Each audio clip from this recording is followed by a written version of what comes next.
Hi, I'm Red the Cooking Dad and welcome back to my channel. Today I'm making sesame balls with red bean filling.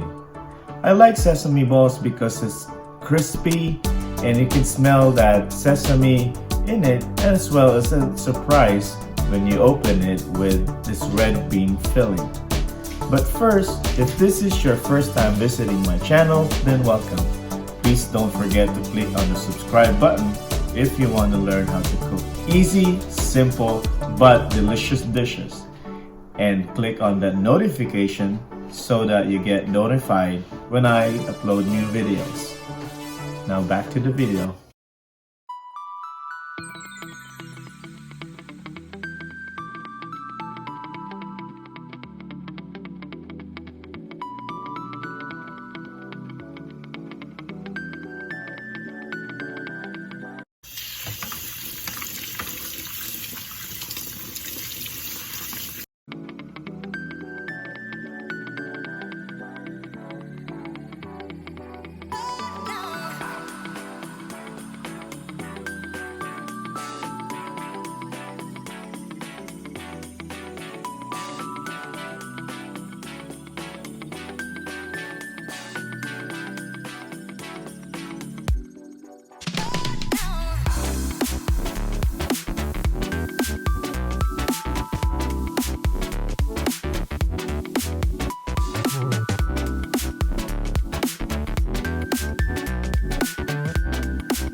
If you like this video, smash that like button and leave some comments down below and share this video to your friends. Also, stick around to watch some of my other videos in this channel.